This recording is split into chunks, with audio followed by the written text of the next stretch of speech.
Assalamualaikum warahmatullahi wabarakatuh. Perkenalkan, nama saya Bagus Yuliansyah dari kelas 82 Saya kali ini akan menjelaskan bab 4, yaitu getaran, gelombang, dan cahaya. Getaran, itulah pangkal tenggorokanmu saat kamu mengucapkan salam kepada bapak ibu guru di depan kelas atau saat berbicara dengan kawan. Apakah kamu merasakan sesuatu? Sekarang coba kamu berteriak keras. Apakah kamu merasakan sesuatu yang bergetar? Mengapa saat mulutmu mengeluarkan suara atau bunyi disertai dengan bergetaran pada tenggorokan? 1. Benda yang bergetar. Berbicara atau berteriak adalah akibat dari fenomena pita suara yang bergetar. Semua benda akan bergetar apabila diberi gangguan atau bisikan. Benda yang bergetar dapat juga disebut sebagai benda beroscilasi. Benda bergetar atau beroscilasi ada yang dapat terlihat secara kasat mata atau dirasakan langsung. Ada pula tidak dapat dilihat atau tidak dapat dirasakan langsung. Benda yang bergetar ada yang dapat dilihat dengan mata telanjang karena simpangan yang besar. Ada pula yang tidak dapat dilihat karena simpangannya terlalu kecil. Benda dikatakan bergetar atau beroscilasi jika benda tersebut bergerak bolak-balik secara teratur melalui titik seimbangnya. 2. Apa saja variabel getaran tersebut? Bandul dibuat mula-mula dalam keadaan diam pada kedudukan 0. Pada posisi ini disebut sebagai posisi atau kedudukan seimbang. Bandul tersebut kemudian ditarik pada kedudukan A dengan sudut simpang kecil sekitar 100 derajat. Pada saat bandul dilepas dari kedudukan A, bandul akan bergerak teratur melalui titik A, 0, B, 0A.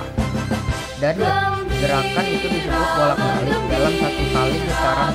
Salah satu ciri itu adalah adanya amplitudo atau simpang terbesar. Waktu yang diperlukan suatu benda menempuh satu kali getaran penuh disebut sebagai periode. Dilambangkan dengan huruf T dalam satuan detik. Sedangkan banyak getaran suatu benda yang terjadi selama 1 detik disebut sebagai frekuensi.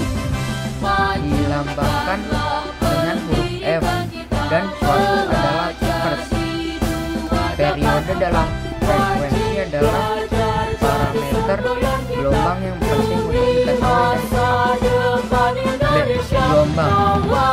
Cobalah kamu menuju kolam di perkarangan sekolah atau rumah. Lemparkanlah suatu batu yang kecil ke kolam tersebut. Apakah yang kamu saksikan? Jika kamu di atas air kolam tersebut ada sampah dedaunan, mengapa dedaunan itu tersebut ikut bergerak naik turun? Padahal jarak antara daun dan batu tercemplung ke dalam kolam cukup jauh. 1. Kenapa muncul gelombang? Peristiwa ini bergeraknya dedaunan pada tepian kolam adalah contoh fenomena perambatan getaran atau yang disebut juga sebagai gelombang. Lebih tepatnya adalah gelombang pada permukaan air. Getaran permukaan air di sekitar ditimbukan oleh batu yang tercemplung ke dalam kolam, merambat atau menjalar melalui media air hingga menjadi posisi dedaunan. Ketika batu jatuh ke dalam kolam, sesungguhnya ia membawa energi potensial dari ketinggian tertentu, ditambah dengan energi kinetik akibat dilempar oleh kamu. Energi tersebut berubah menjadi gangguan atau getaran air di sekitar batu saat tercemplung. 2. Jenis-jenis gelombang. Jika kita meninjau berdasarkan bentuknya, maka gelombang dapat dibagi menjadi 2 jenis. Gelombang yang berbentuk transversal seperti pada gelombang tali, dan gelombang longitudinal seperti pada gelombang linti atau puncak, dan gelombang suara. Contoh gelombang banyak sekali di kolam kehidupan sehari-hari. Beberapa diantaranya adalah gelombang yang dapat dilihat jelas oleh mata manusia, yaitu gelombang laut berupa ombak, gelombang pada tali, gelombang udara, gelombang gempa, dan banyak lagi lainnya. Gelombang-gelombang tersebut disebut gelombang mekanik karena perambatan getaran memerlukan medium. 3. Gelombang bunyi. A. Bunyi bagi makhluk hidup berdasarkan terdengar atau tidak bunyi dibagi menjadi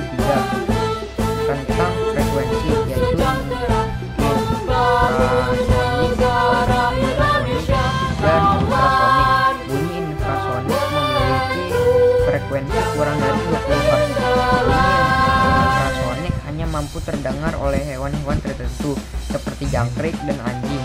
Kemudian bunyi yang dapat memiliki frekuensi dalam rentang 20 sampai 20.000 Hz termasuk bunyi audiosonik.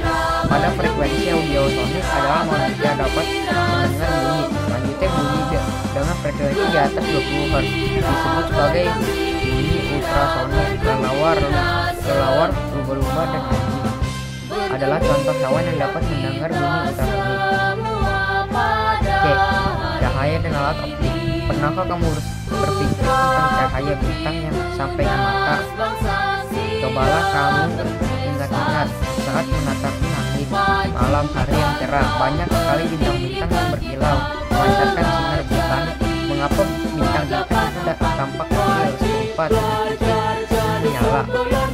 Jika jarak bintang begitu jauh, mengapa sinar bisa sampai ke mata kita? 1. Sifat-sifat cahaya. Berdasarkan sumber cahaya, semua benda dapat dibagi menjadi 2. Benda yang mampu memancarkan cahaya sendiri, kedua yang tidak dapat memancarkan cahaya sendiri, atau akibat proses pemantulan cahaya. Salah satu sifat cahaya itu merambat lurus. Contohnya adalah cahaya yang dipancarkan bintang merambat lurus hingga mencapai mata saat melihatnya. Meski kamu berubah posisi dalam melihat, kelip bintang akan tetap terlihat sama terang dengan frekuensi kelip yang sama selama tidak ada yang menghalangi sinarnya. 2. Indera penglihatan. Secara prinsip kita melihat benda yang berwarna-warni karena ada cahaya tampak yang diterima oleh mata kita. Cahaya tampak tersebut mengenai benda dan terpantul hingga menuju mata. Warna-warna yang diterima oleh mata itulah yang memberikan kesan warna hijau, biru, dan seterusnya. Jika tidak ada sumber cahaya atau gelap yang memantul ke mata kita, maka kita tidak dapat melihat apapun. Mata kita dibalut oleh 3 lapis jaringan yang memiliki fungsi dan ketebalan berbeda. Lapisan luar adalah lapisan sklera. Lapisan sklera membentuk kornea, kemudian lapisan tengah disebut sebagai lapisan koronoid. Lapisan tersebut membentuk iris mata. Terakhir adalah lapisan ketiga yang disebut lapisan atau retina mata. 3. Alat optik. Alat bantu penglihatan atau yang dikenal sebagai alat optik melihat benda-benda jauh seperti bintang dikenal sebagai teleskop. Teleskop adalah alat optik yang dapat membuat benda-benda yang berada pada tempat yang sangat jauh menjadi lebih jelas. Sekian presentasi dari saya. Wassalamualaikum warahmatullahi wabarakatuh.